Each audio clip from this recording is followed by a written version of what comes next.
Hello दोस्तों, कैसे हैं आप सब। स्वागत है आप सभी का कॉमिक वर्ल्ड चैनल पर। तो चलिए दोस्तों, शुरू करते हैं परमाणु सीरीज का कॉमिक विशेषांक तिरछी टोपी का दूसरा भाग। जैसे ही वह सिर से उतरी, बेकार हो गई। परमाणु छल्लों से टोपियों की तरह तुम्हें भी बेकार कर सकता था, लेकिन ऐसा करने में उतना मज़ा नहीं आता। टप टप टप, जितना लात घूसों में आता है। ता अचानक परमाणु के पीछे गूंजी वे हल्की सी सरसराहटें, जिसे सुनकर अगर परमाणु तेजी से एक तरफ न लहरा उठता तो उसका शरीर कई टुकड़ों में बट गया होता, उन छोटे छोटे कटर्स की बदौलत। कट कट कट, जो घोड़ी पर बैठे दूल्हे के सिर पर मौजूद पगड़ी से छूटे थे। बारात में सबसे खास दूल्हे की टोपी होती है परमाणु। जानते हो दूल्हे की बारात क्यों निकलती है? क्योंकि दूल्हे को एक दिन का राजा माना जाता है, और राजा की टोपी सबसे बड़ी और सबसे ज़्यादा खतरनाक होती है। ओह, दूल्हे के रूप में ये तो तिरछी टोपी ही है। मैंने इसे यहाँ से बचकर नहीं जाने देना, लेकिन उसे रोकने के लिए मुझे उसके सिर पर मौजूद पगड़ी के वारों को रोकना होगा, अपने परमाणु छल्लों की मदद से। ओह, तिरछी टोपी की टोपी तक पहुँच जाए। तेरे छल्लों में इतनी ताकत नहीं, और ना तेरे में इतनी ताकत है कि तू मेरी टोपियों की मार को सह सके। ओह, तेजी से आगे बढ़ते परमाणु को एकाएक रुकना पड़ा, और हाथों से दबा लेने पड़े अपने कान, क्योंकि सामने से तिरछी टोपी उछाल चुका था। एक ऐसी टोपी जिसके हवा में घूमते ही उससे उत्पन्न होने लगी थी वह असहनीय आवाज़। उफ, ऐसा लग रहा है जैसे उस टोपी से निकलती तेज़ आवाज़ कानों के पर्दे फाड़ डालेगी। तेज़ आवाज़ करने वाली इस टोपी का इस्तेमाल मैं हमेशा अपने दुश्मनों को फंसाने के लिए करता हूँ। इससे दुश्मन असावधान हो जाता है, और फिर मैं दूसरी टोपी का इस्तेमाल करके उसे अपने शिकंजे में फंसा लेता हूँ, और फिर अपना काम करके आगे बढ़ जाता हूँ। घोड़े को एक एंड लगाकर तिरछी टोपी भाग खड़ा हुआ, लेकिन जाते जाते उस महत्वपूर्ण काम को अंजाम देना नहीं भूला। मेरी मजबूरी है कि मैं पकड़ को अपने साथ लेकर नहीं भाग सकता, लेकिन वह कानून की गिरफ्त में रहे, ये भी मुझे मंजूर नहीं। इस समस्या का अब तो एक ही हल है, ये किलर टोपी। तिरछी टोपी ने बेहद तेजी से वह टोपी उस वैन की तरफ उछाल दी जिसमें पकड़ मौजूद था। एक क्षण बाद ही, ओह, तिरछी टोपी पकड़ की हत्या करके भागा जा रहा है, और मैं उसे रोकने के लिए कुछ भी नहीं कर सकता। खच आ उस टोपी से परमाणु ने जब तक खुद को आज़ाद किया तब तक तिरछी टोपी वहां से निकल चुका था। आखिर बच ही निकला। परमाणु के हाथ से बच निकला तिरछी टोपी अपनी हार की वजह से किसी चोट खाए नाक की तरफ फुफकार रहा था। परमाणु, तेरी वजह से तिरछी टोपी को 2 बार हार का मुंह देखना पड़ा। तेरी वजह से तिरछी टोपी को अपने ही हाथों अपने प्यारे भाई की हत्या करनी पड़ी। तुझे मैं छोड़ूंगा नहीं परमाणु। जब तक तेरी गर्दन को अपनी टोपी से काट नहीं दूंगा, चैन से नहीं बैठूंगा। मुझे अब इंतज़ार है तो बस ऐसे मौके का जिसमें तेरी मेरी मुठभेड़ हो। जिस दिन ऐसा मौका आ गया, उसी दिन अपनी टोपी से तेरी तकदीर में मौत लिख दूंगा। तिरछी टोपी को जिस मौके की तलाश थी वह उसे जल्दी मिलने वाला था। Crime coverage. बदरपुर की खान में खुदाई के दौरान मिला खजाना। नई दिल्ली। बदरपुर की खान में खुदाई के दौरान एक बड़ा खजाना मिलने की खबर मात्र अफवाह थी। उस खान को प्रशासन ने तुरंत ही अपने कब्जे में ले लिया है और जांच पड़ताल आरंभ कर दी है। जब तक जांच का कार्य पूरा नहीं हो जाता तब तक उस खान के आसपास किसी को भी नहीं जाने दिया जाएगा। प्रशासन जिसे अफवाह बता रहा था वह सच्चाई थी, और इसका सबूत उस मजदूर के हाथ में थमा वह प्राचीन सिक्का था। खान में खजाना निकलने की बात एकदम सच्ची है, क्योंकि ये सोने का सिक्का मैं उसी खजाने में से उठाकर लाया हूँ। चुप रह कलुआ, और इस सिक्के को छुपा ले। कहीं किसी को इस सिक्के का पता चल गया तो तेरी खैर नहीं। हमारी कोई सुनने वाला नहीं। किसी को हमारी बात पर विश्वास नहीं होगा, किसी को हो या ना हो। लेकिन तिरछी टोपी को तुम्हारी बात पर विश्वास है, इसलिए सच्चाई क्या है यह जानने के लिए तिरछी टोपी उस खान में पहुंचेगा। जिस खान की तरफ तिरछी टोपी चल पड़ा था वही वहीं उसका प्रतिद्वंदी भी पहुंचने जा रहा था। इंस्पेक्टर धनुष, हवलदार बाण को लेकर तुम तुरंत ही वहां पहुंच जाओ। Okay sir. Badarpur Surajkund mines area, जहां मौजूद है बदरपुर की सैकड़ों खाने, लेकिन उन सैकड़ों खानों में यह खान आज सभी की उत्सुकता का केंद्र है, क्योंकि यही वह खान है जिसमें खजाना होने की अफवाह उड़ी है।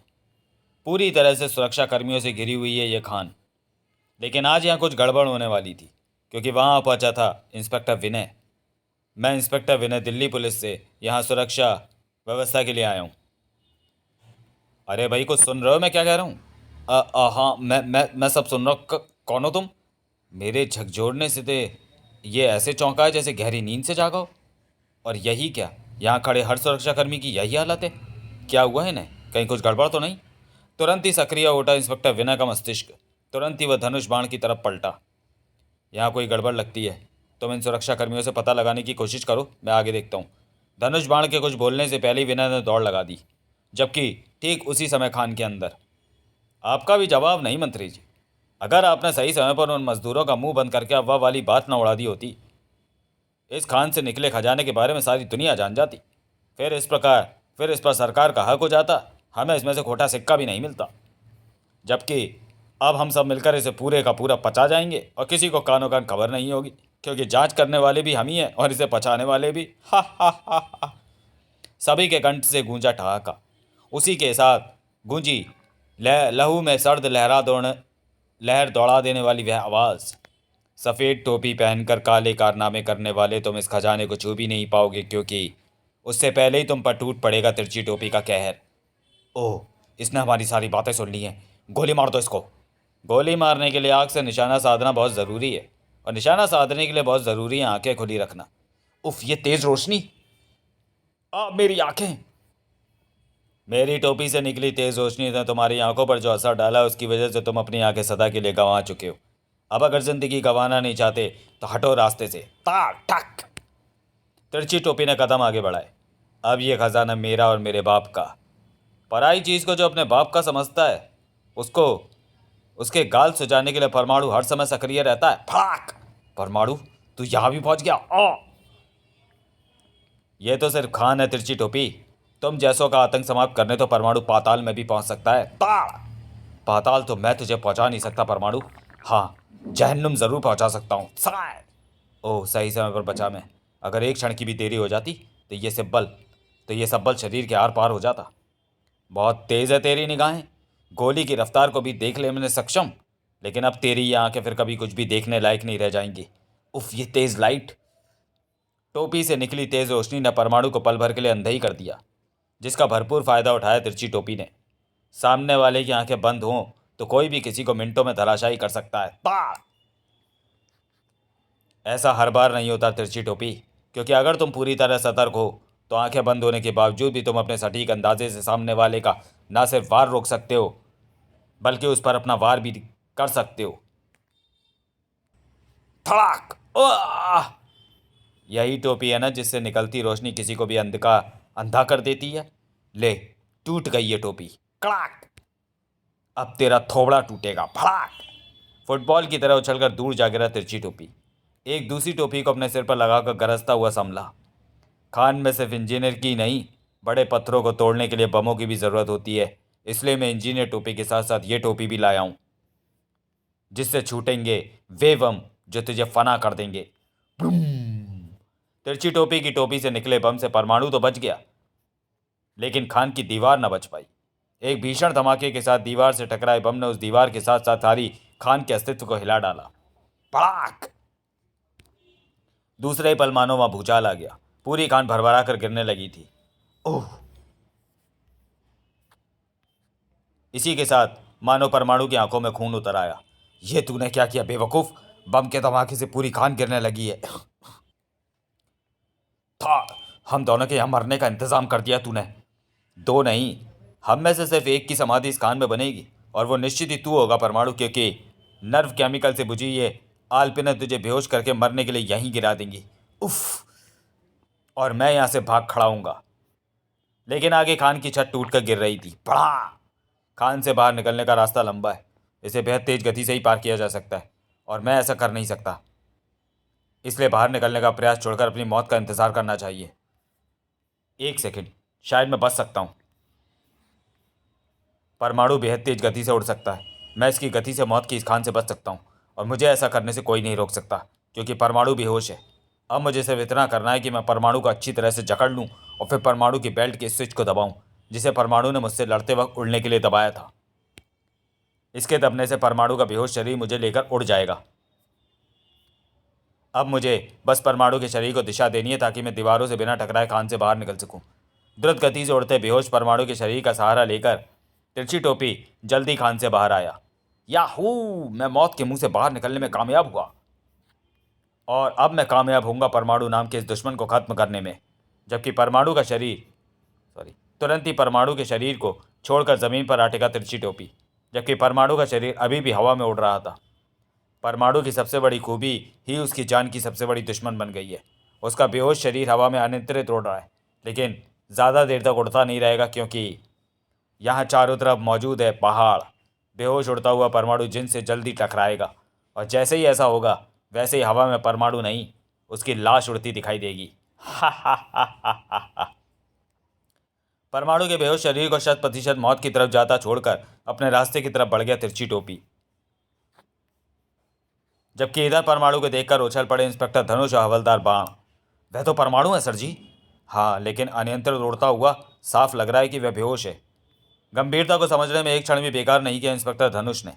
परमाणु पहाड़ियों से टकराकर मर जाएगा बाण, हमें उसे बचाना होगा सर जी। हम ऐसा कैसे कर पाएंगे ये तो मुझे मालूम नहीं, लेकिन फिर भी आओ। दोनों जान छोड़कर भाग खड़े हुए उधर। जिधर मौजूद थी तेजी से घूमती हुई कई पवन चक्कियां जो अपनी तरफ बढ़ते परमाणु के शरीर को सैकड़ों टुकड़ों में काट डालने में सक्षम थी। और परमाणु को अब कई टुकड़ों में बंटना ही था, क्योंकि वह तेजी से उड़ता हुआ उन पवन चक्कियों की तरफ बढ़ रहा था।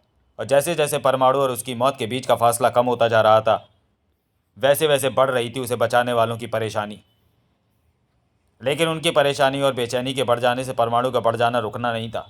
वह तो बढ़े जा रहा था उन पवन चक्कियों की तरफ, जिनमें से एक को वंडरमैन परमाणु की जान लेने का श्रेय मिलना था।